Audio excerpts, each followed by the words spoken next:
নমস্কার, আমি বন্দনা। আমার কিচেনে আপনাদের সবাইকে স্বাগত জানাই। আবারও এসে হাজির হয়েছি নিরামিষ পনিরের একটি রেসিপি নিয়ে। নিরামিষ পনির তৈরি করার জন্য এখানে আমি নিয়েছি 250 গ্রাম পনির।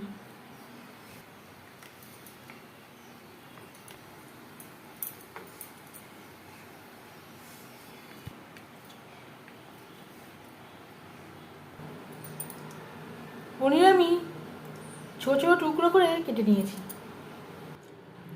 নিরামিষ পনির তৈরি করার জন্য সবার প্রথমে পনির ভেজে নেব। আমি রান্নাটা রিফাইন্ড অয়েলে করছি, আপনারা চাইলে যে কোনো কুকিং অয়েলে করতে পারেন। সামান্য পরিমাণে হলুদের গুঁড়ো,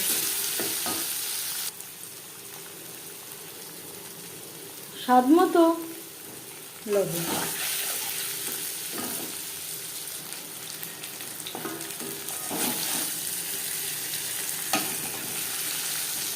পনির হালকা করে ভাজা হয়ে গেছে। তেল ঝরিয়ে একটা পাত্রে উঠিয়ে নেব। পনির যদি খুব বেশি কড়া করে ভাজা হয় শক্ত হয়ে যায়।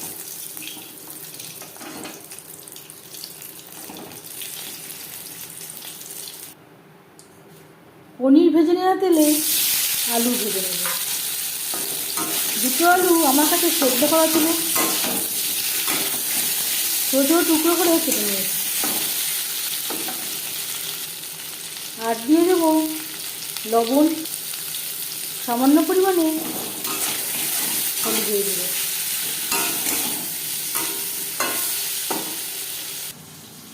পনিরের জন্য একটা মশলা তৈরি করে নেব। এখানে নিয়েছি চিনেবাদাম, আর দিয়ে দিলাম কিশমিশ। দুধ দিয়ে এর একটা পেস্ট আমি তৈরি করে নেব। চিনেবাদামের পরিবর্তে আপনারা কাজু দিয়েও তৈরি করতে পারেন, তবে কাজু দিয়ে পেস্ট করলে আর দুধ অ্যাড করবার প্রয়োজন হবে না।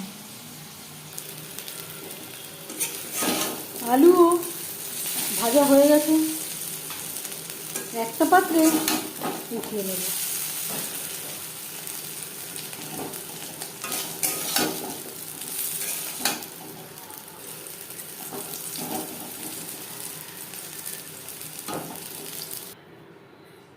আলু পনির ভেজে নেওয়া কড়াইতে আবারও তেল দিয়েছি। দিয়ে দিলাম একটা তেজপাতা, ছোট হাফ চামচ গোটা জিরে। জিরে তেজপাতা ভেজে নেওয়ার পর দিয়ে দেবো 1 চামচ আদা বাটা, কাঁচা লঙ্কা বাটা, আর লাগছে টমেটোর পেস্ট।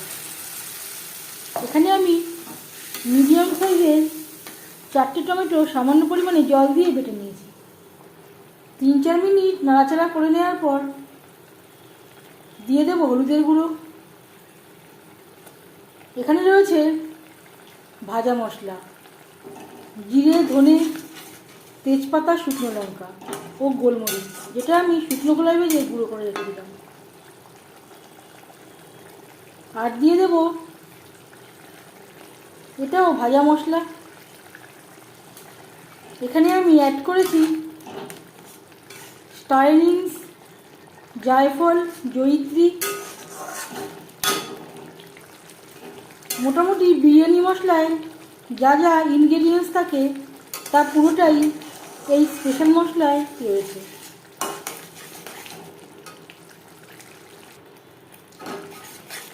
তিন চার মিনিট নাড়াচাড়া করে নেওয়ার পর দিয়ে দেব টমেটোর জারটা ধুয়ে জল, যাতে পুরো বাটাটাই অ্যাড করতে পারি।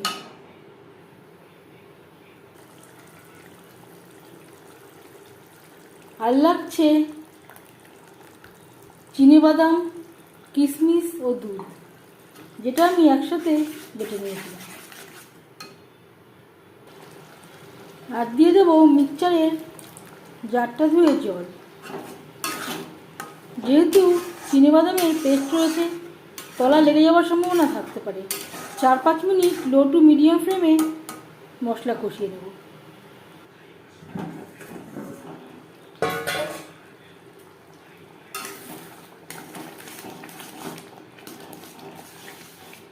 আমি এখানে 5-6 মিনিটের জন্য ঢেকে দিয়েছিলাম। অবশ্যই নাড়াচাড়া করে দিতে হবে, না হলে তলা লেগে যাওয়ার সম্ভাবনা থাকতে পারে।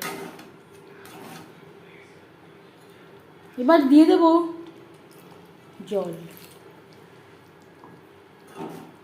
জল কতটা অ্যাড করবেন সেটা সম্পূর্ণ নির্ভর করছে আপনার উপর। গ্রেভি ফুটে ওঠা পর্যন্ত অপেক্ষা করব।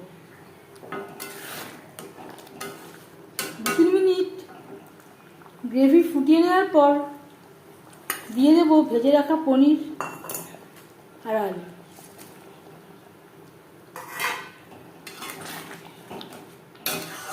গ্রেভির সাথে আলু পনির বেশ ভালো করে মিক্স করে দেব।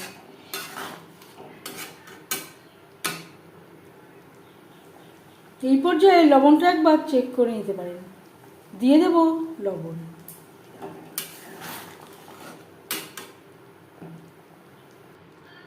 চার 5 মিনিট রান্না করে নেওয়ার পর এবার যাচ্ছি ফাইনাল স্টেপে। সবশেষে দিয়ে দেব ড্রাই রোস্ট করে রাখা কাসুরি মেথি।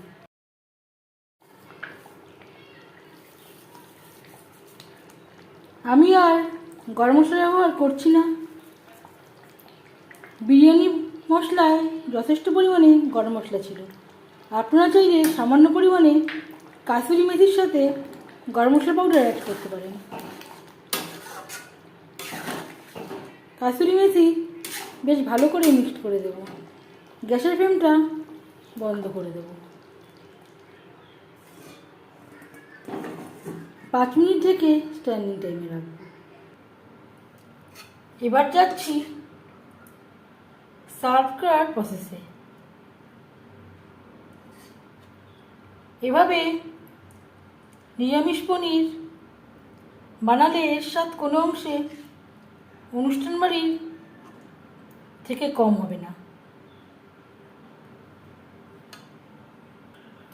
পনিরের রেসিপিটি কেমন লাগলো অবশ্যই জানাবেন কমেন্টের মাধ্যমে। যদি এই রেসিপিটি ভালো লেগে থাকে লাইক করবেন, শেয়ার করবেন, সাবস্ক্রাইব করবেন আমার চ্যানেলটিকে। বেল আইকনটা প্রেস করে দেবেন। যখন আমি নতুন ভিডিও আপলোড করব তার নোটিফিকেশান সবার আগে আপনার কাছে পৌঁছে যাবে। আপনারা সবাই অনেক অনেক ভালো থাকবেন। এই ভিডিওটি দেখার জন্য ধন্যবাদ।